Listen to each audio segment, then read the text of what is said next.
Hello and welcome to Zestology, the podcast all about energy, vitality and motivation. I'm Tony Wright and Happy New Year. Hope the start of 2018 is going well for you. I wanted to put together something that can really help you get in shape at the start of the year, because I know there might have been a little bit of overindulgence in terms of mince pies over the last few weeks. And little side note, Americans don't eat mince pies, which is very sad. If you're American and you're listening to this, Google mince pies. They're absolutely delicious. So I've enlisted the help of Dr. Stephen Masley for the first podcast of 2018. He is someone who focuses on the link between the brain and the belly and the body and the mind. And he's just absolutely brilliant. He's a best-selling author. He's a TV doctor. You may well have heard of him or read his books already. His new book, as you will hear, is out tomorrow, so please do go onto Amazon and buy that. And he is here to help you start 2018 with a bang. So I thought it was just really nice approach to looking at diet and also looking at how diet not only affects the way we look but our minds as well. Here he is, Dr. Stephen Masley on Zestology.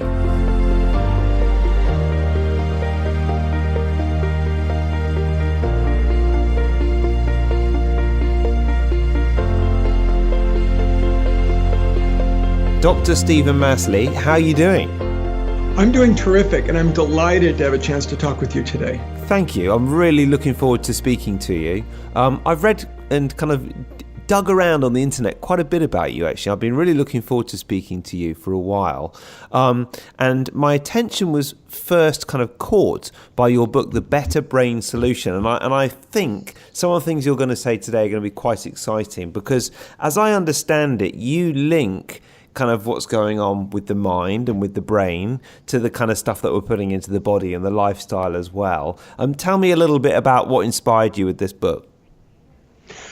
Well, we collect data in our clinic. So we do like 100 markers of aging when someone comes to see us. We look at brain performance, artery plaque growth, lab markers, nutrition, fitness, sleep. 100 markers to look at aging. And we have found what lifestyle choices help predict better brain function, better brain speed. That's the opposite of losing your memory, is to have better brain function. And so since the number one cause of early, healthcare problems today is memory loss in the Western world, it just seems so important to bring this information forward, because we can now look at what are the factors that impact losing memory, but equally important, maybe more important, is now we can look at what things help you improve your brain function starting today. Am I right in saying that Alzheimer's is massively on the increase? Well, it's going to increase almost 200%, double, in just the next 12 to 15 years. The rates are skyrocketing. And it's not just because we're getting older. Partly it's because we're aging. Yeah. But more important is that we're having less blood sugar control. We're seeing what I would call insulin resistance is on the rise. Internationally, we call it metabolic syndrome. But that is a reversible cause of memory loss and Alzheimer's. I think we should be able to prevent at least 60% of Alzheimer's. And some people are projecting we can prevent up to 90% of Alzheimer's today. Wow. Being someone who has dabbled in the ketogenic, well, not dabbled, I've been doing it properly for quite a while now. I'm interested to start with diet. And this is something that, I've had some neurological problems because, compared to some of the serious problems that we've just been talking about, these were very low level by comparison, but it was because of a virus and post-viral symptoms afterwards. But I am very interested in ketogenic diet, not just for kind of toning up and being healthier and feeling sharper, but also kind of more serious issues. How much does diet play a role in all this? Well, you know this, diet plays a huge role in brain function and all aspects of health. I tend to think of it as like there's 4 pillars to really having fantastic health. One of them is to eat the right food and avoid the wrong ones. 2, closely related to food also is nutrient intake. 3 is fitness, and 4 is stress management. Maybe for the brain, we should add a 5th. That would be toxin exposure. There's many toxins out there. Yeah. But you can see really food is like 40% of all the key factors. And, it's probably the easiest thing for us to control and make a big difference on improving our brain function. Would you put, just on that list, would you put EMFs on there? Or would that be toxins? Well, yeah, I think you'd have to think of that under, category of toxins, what things can adversely affect our brain. That's where I would put that. Yeah. Okay, right. Let's start with food then. Now, Dr. Steve, my mates all look at me very strangely when I tell them about the keto diet. Is that, I don't know if you're kind of into keto or maybe kind of low carb or just managing blood sugar levels. Where do you stand on the best place to get a better brain? Okay, so my approach is to make it easy so we can help the most people possible. So I would have 3 steps to having a better brain with food. Step 1 would be, which foods do you need to add? Step 2 should be those to cut out to really further improve blood sugar control. And step 3, which is probably the most challenging to get people to do, would be, getting some ketosis. I call it partial intermittent fasting. What could we do with partial intermittent fasting, which would create a prolonged fasting state and increase ketosis I would look at not every day, but several days per week. I think you can get many of the benefits with even a couple days a week that you can from doing it daily. So I think of it in those 3 steps. Yeah. And if people are listening and thinking, what is ketosis? Well, it's basically a high fat, low or kind of almost no carb diet. And I've got other podcasts on that.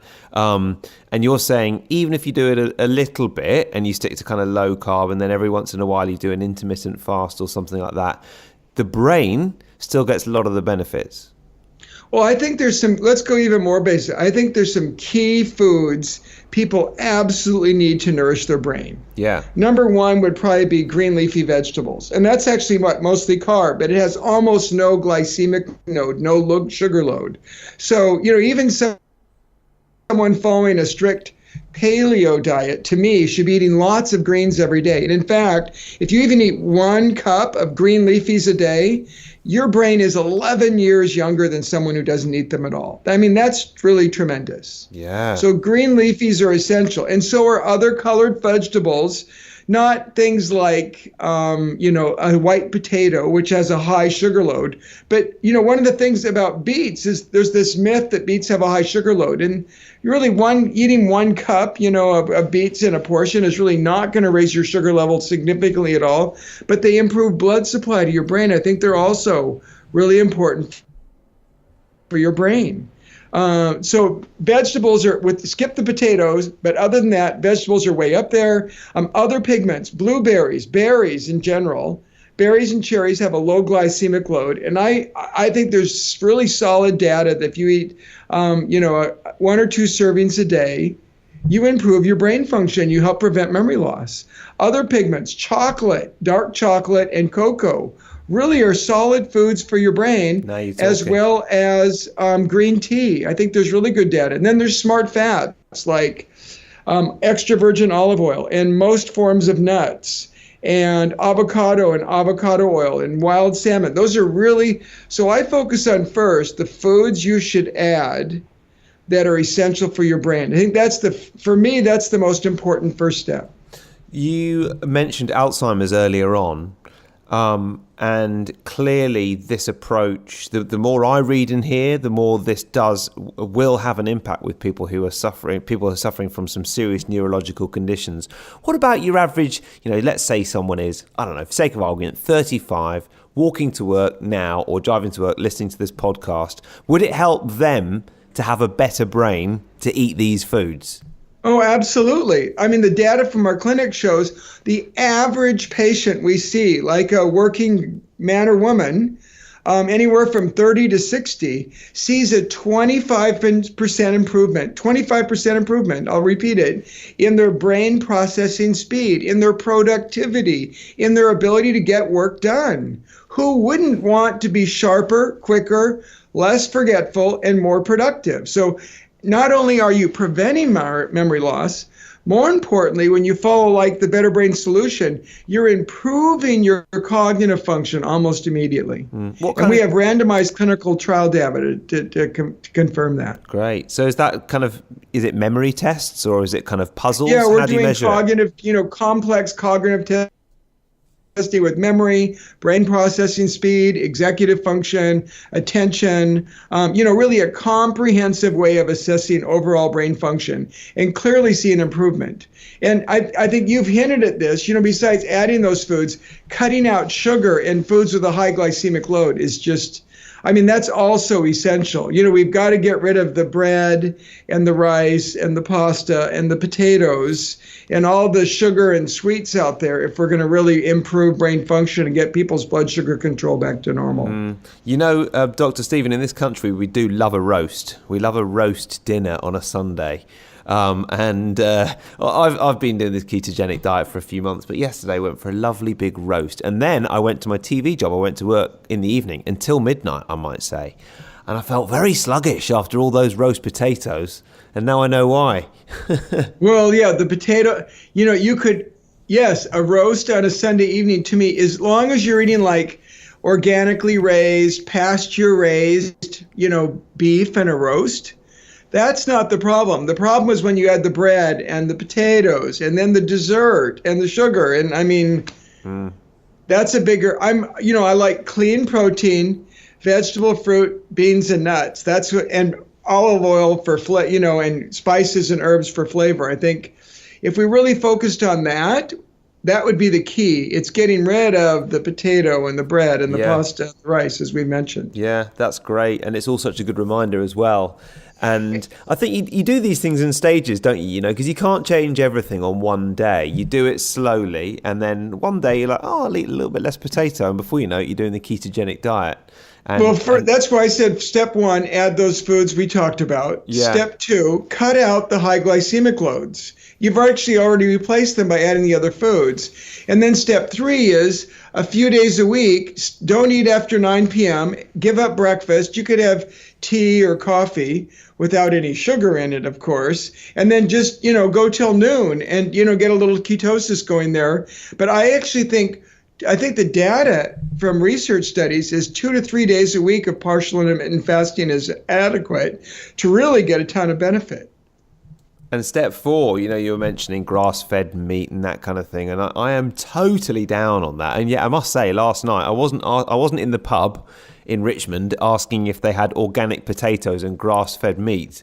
Would you do that if you go out for a meal? Would you ask the server? Yeah, otherwise I wouldn't eat it. Really? I wouldn't eat it. I would have skipped the potatoes, and if I'm eating animal protein, I want to make and you're right. Well, you have to choose where you go because some places I think your point is there's no point in asking. Yeah. It's coming from a feedlot.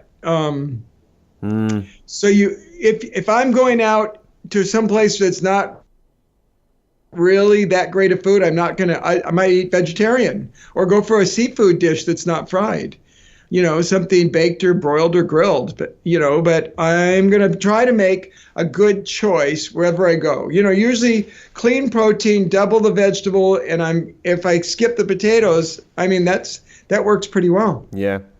And have a lovely glass of red wine with it. Oh. Have a salad with an Italian vinaigrette. Most people could like that. Wash it all down with a glass of red. Now you are talking a lot of Zestology listeners' language, I think.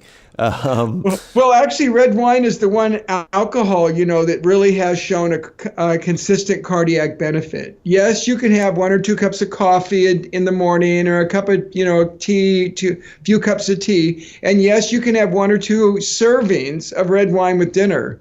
That's 5 servings per bottle, in a 750 cc bottle, about 150 cc serving. You can have 1 or 2 of those with dinner, and that's probably good for your brain. But more is not better. Having 3 or 4 or 5 serve a night, who are we kidding? And in the interests of, this podcast is kind of about energy and vitality, and a better brain working better and quicker is just, that's all you need when it comes to energy, pretty much, isn't it? And I was thinking one thing I thought would be interesting to talk to you about is exogenous ketones. You've mentioned how a very low level intermittent ketosis might be good for people once or twice a week. How about these kind of ketones that you buy and you would take as a supplement and put you into a state of ketosis artificially? Have you done any tests on that, and what do you think about that? Well, there are studies on this. I haven't actually tested it myself, but there's a couple published studies out now where they've used like beta-hydroxybutyrate, where they've, given people these powders with ketones. And the only people I've seen that have really had benefit to date are people who have mild cognitive impairment and they don't have the ApoE4 genotype. That's an important distinction. So for the 80% of the population without the ApoE4, if you give them these ketone powders, it does seem to improve memory and brain processing speed, at least in the short term for up to 90 days. So I think there's some promise for them.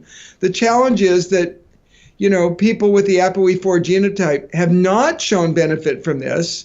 I think they actually get benefit from fasting. It's not the ketones that benefit them, it's the fasting and the other physiologic changes besides ketones that actually help their brain. Yeah. And with the fasting, bulletproof coffee has been a theme on this podcast. We often serve it at our live events.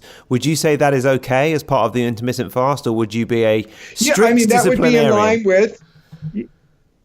Well, yes. That's very consistent with the data they've shown on people with mild cognitive impairment. If they were to have bulletproof coffee, the data is for people who don't have an ApoE4 gene that would be helpful for them. Absolutely. I wish we had data for that for like your healthy 30, 40-year-old man and woman who might be listening to your program. We don't have that information back yet, but I anticipate, I'm hopeful that it'll be pretty favorable. So what do you mean? You just haven't done the studies specifically? I haven't seen anybody actually study that on healthy young adults and see how do we respond does it really have a benefit or not? It clearly seems to help people who already have mild cognitive impairment.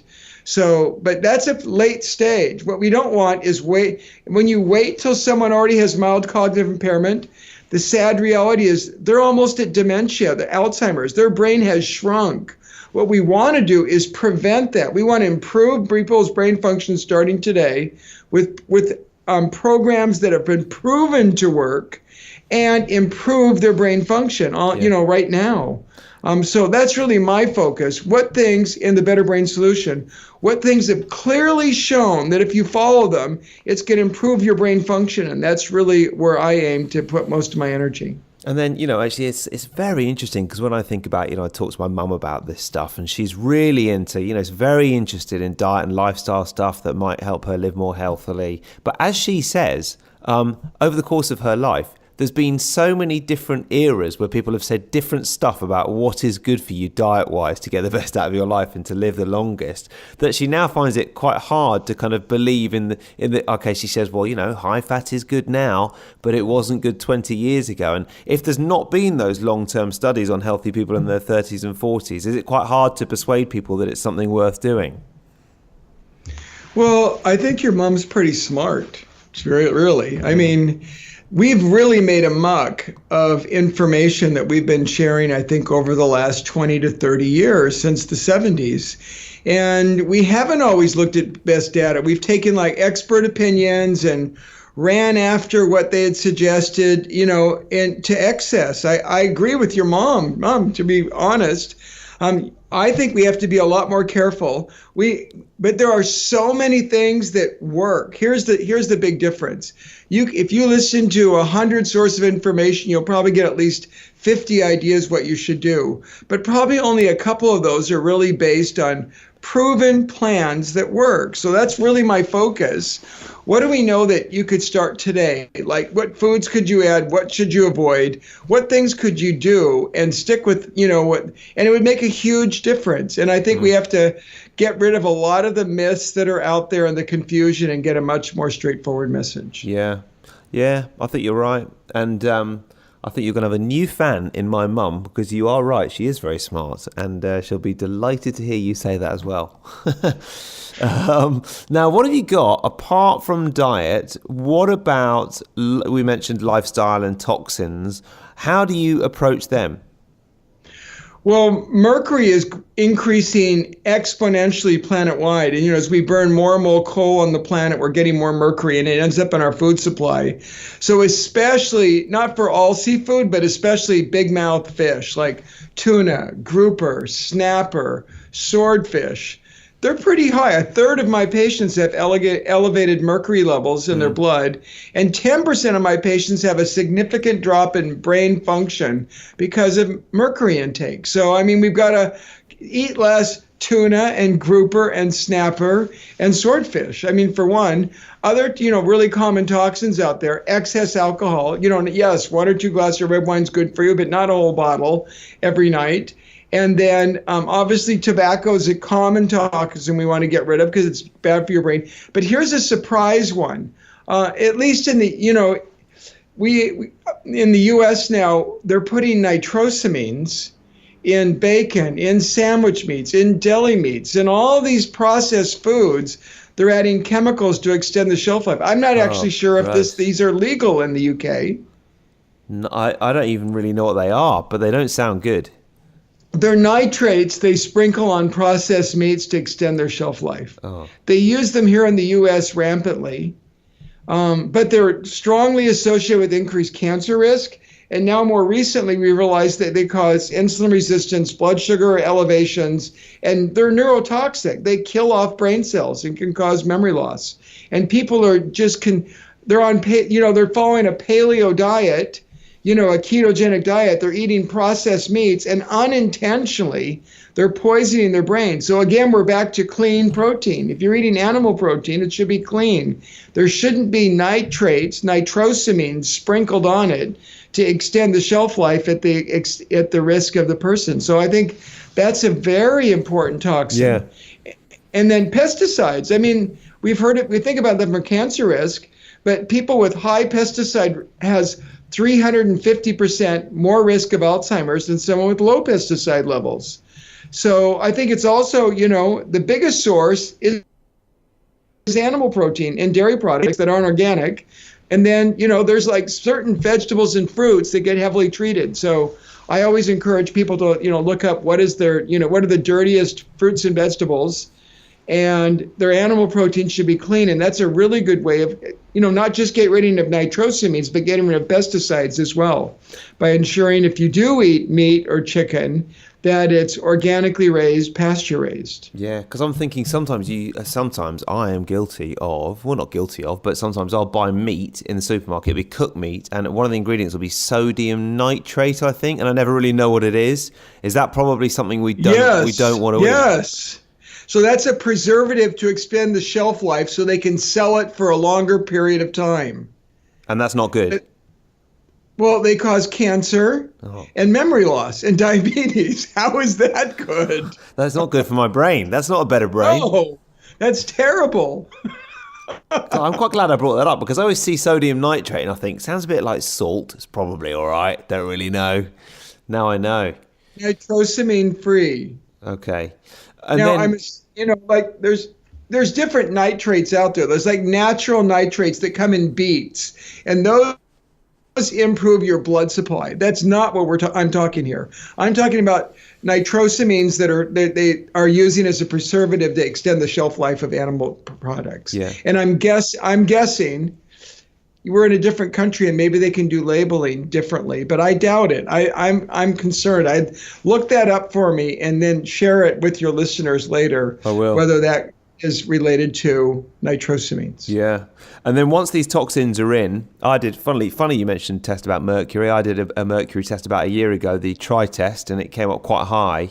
What do you think of zeolite as a way of getting liquid zeolite, very, very small particles of zeolite that can cross the blood-brain barrier as a way of getting these toxins out of our system. So, okay, we might have lived near a busy road and eaten a bit too much bad meat, but now we can try and get the toxins out. What would you say to that? I'm actually not familiar with zeolite, so I'll have to look that up. But I mean, is that like a chelating agent that pulls these out, or what is that? It's a new one which is supposed to be slightly more straightforward than the original chelation strategies, which I believe, not that I've ever done it, you have to wake up every 3 hours through the night and all through the day and remember to take your dose. And if you don't, you have to stop that whole round for like 4 days and start again 4 days later. So this is a new, slightly more straightforward one. But yeah, definitely worth you looking up. I'll send you a link to a product I'm I've been writing that using. down and I'll look that up.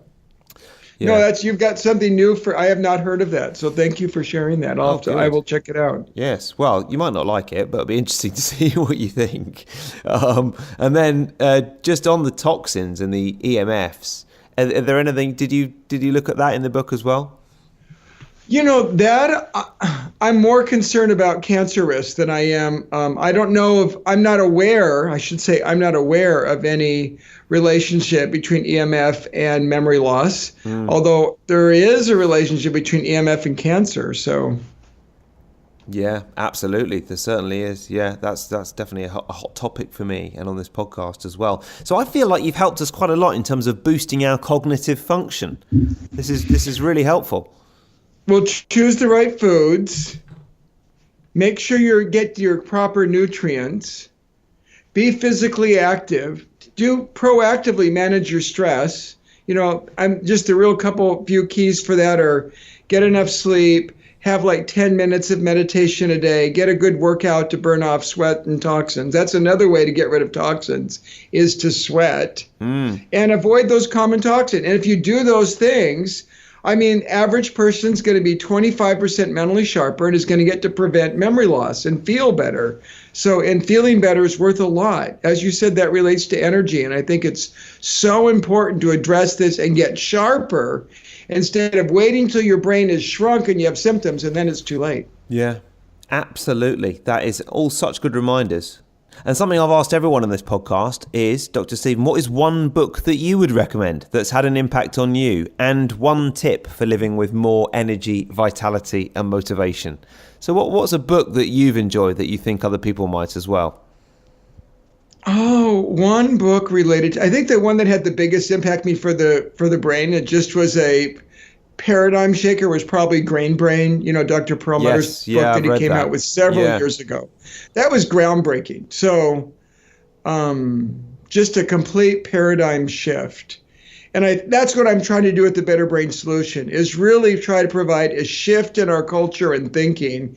And instead of fear, you know, the most feared disease on the planet today, more than Ebola or anything else, is Alzheimer's. And how can we prevent it and feel better at the same time?